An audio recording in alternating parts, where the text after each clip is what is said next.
বন্ধুরা, আশা করি সবাই অনেক অনেক ভালো আছেন।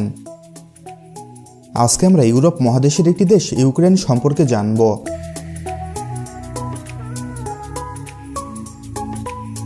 ইউক্রেনের সরকারি এবং সংক্ষিপ্ত উভয় নাম একই, ইউক্রেন। দেশটি ইউরোপের পূর্ব অংশে অবস্থিত। এর পশ্চিমে পোল্যান্ড, স্লোভাকিয়া ও হাঙ্গেরি, দক্ষিণ পশ্চিমে রোমানিয়া ও মলদোভা, দক্ষিণে কৃষ্ণ সাগর, পূর্বে ও উত্তর পূর্বে রাশিয়া এবং উত্তরে বেলারুশ অবস্থিত। রাশিয়ার পরে এটি ইউরোপের দ্বিতীয় বৃহত্তম রাষ্ট্র। কৃষি ও খনিজ সম্পদে ভরপুর ইউক্রেন। একসময় এটিকে সোভিয়েত ইউনিয়নের রুটির ঝুড়ি বলা হতো, তবে বর্তমানে দেশটি মলদোভার পরে ইউরোপের দ্বিতীয় দরিদ্রতম দেশ। তাহলে বন্ধুরা, চলুন ইউক্রেন দেশ সম্পর্কে আরও কিছু জানা অজানা এবং প্রয়োজনীয় তথ্য জেনে নেওয়া যাক।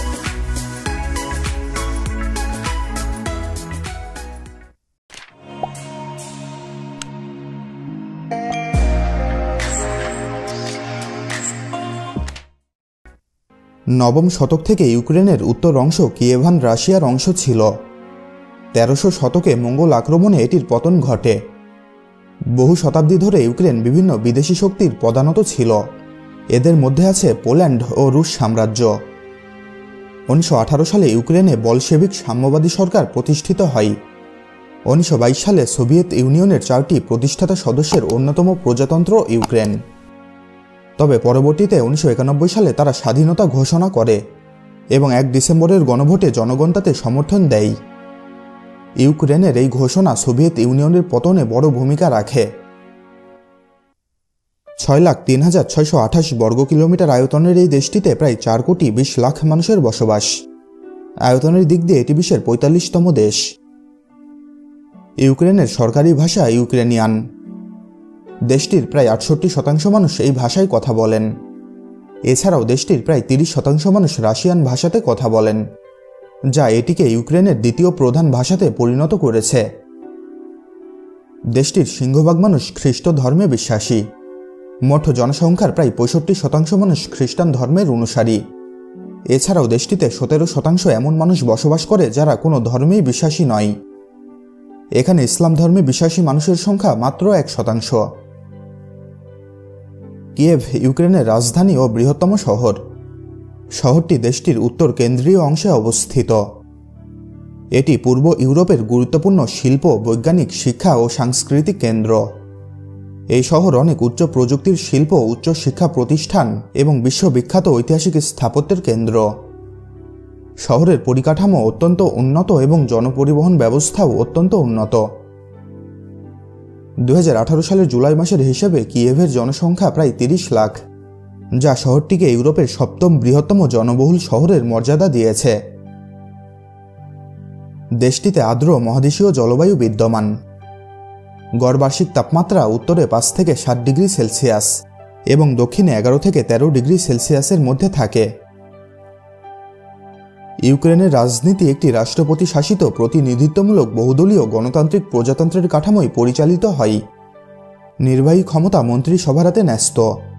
আইন প্রণয়ন ক্ষমতা আইনসভার হাতে ন্যস্ত। ইউক্রেনের রাষ্ট্রপতি 5 বছর মেয়াদের জন্য জনগণের ভোটে নির্বাচিত হন। কুখ্যাত চেরনোবিল পরমাণু কেন্দ্র এই ইউক্রেনে অবস্থিত। 1986 সালের 26শে এপ্রিল ভোরের দিকে চেরনোবিল পরমাণু কেন্দ্রের 4 নম্বর চুল্লিতে পরীক্ষা নিরীক্ষার সময় একের পর এক বিস্ফোরণ ঘটতে থাকে। বিস্ফোরণের ফলে চুল্লির ধ্বংসাবশেষের মারাত্মক তেজস্ক্রিয় উপাদান চারিদিকে ছড়িয়ে পড়ে। 2005 সালে বিশ্ব স্বাস্থ্য সংস্থা এবং জাতিসংঘ জানায় চেরনোবিলের তেজস্ক্রিয় বিকিরণের ফলে সম্ভবত 4000 মানুষের মৃত্যু হয়েছে। ইউক্রেনের আন্ডারগ্রাউন্ড মেট্রো বিশ্বের সবচেয়ে গভীরতম মেট্রো। এর গভীরতা প্রায় 105 মিটার। ইউক্রেনে রয়েছে 4,20,00,000 হেক্টর কৃষি জমি, যা পুরো ইউরোপের মোট কৃষিভূমির 22%। জাতিসংঘ ধারণা করছে দেশটিতে 2100 সাল নাগাদ 36% জনসংখ্যা কমতে পারে। অভিবাসী না আসা এবং অপর্যাপ্ত উপার্জন অঞ্চলটির জনসংখ্যা কমার প্রধান দুটি কারণ। ওয়ার্ল্ড হেলথ অর্গানাইজেশনের র্যাঙ্কিং অনুযায়ী মদপানের দিক দিয়ে ইউক্রেন বিশ্বের মধ্যে 6ষ্ঠ স্থানে রয়েছে। প্রতি বছর এই দেশে একজন মানুষ গড়ে 13.9 লিটার মদ পান করে থাকেন। সড়ক পরিবহন দেশটির প্রধান পরিবহন ব্যবস্থা। দেশটিতে মোট 1,64,732 কিলোমিটার সংযোগ সড়ক বিদ্যমান। রাজধানী কিয়েভে অবস্থিত বরিসপিল আন্তর্জাতিক বিমানবন্দর দেশটির একমাত্র আন্তর্জাতিক বিমানবন্দর। দেশটির সবচেয়ে জনপ্রিয় খেলা হচ্ছে ফুটবল। দেশের শীর্ষ পেশাদার লিগটি হল ভার্সা লিহা। আন্তর্জাতিক মানের শিক্ষা সত্ত্বেও ইউক্রেনে পড়ালেখার খরচ খুবই কম। 5 থেকে 6 বছর থেকে যেতে পারলে স্থায়ীভাবে বসবাস করার সুযোগও সৃষ্টি হতে পারে।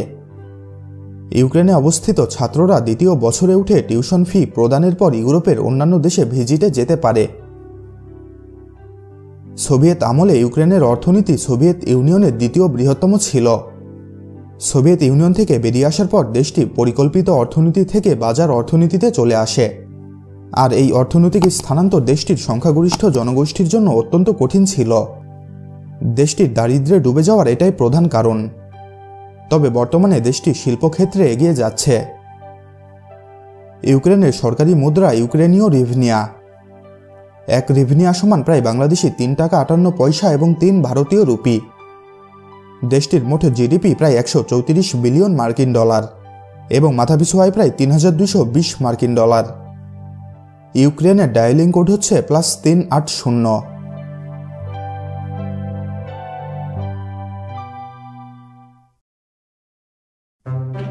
তাহলে বন্ধুরা আজকের মতো এখানেই বিদায় নিচ্ছি।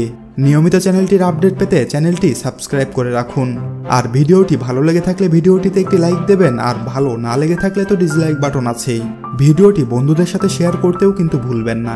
ভালো থাকবেন, ধন্যবাদ।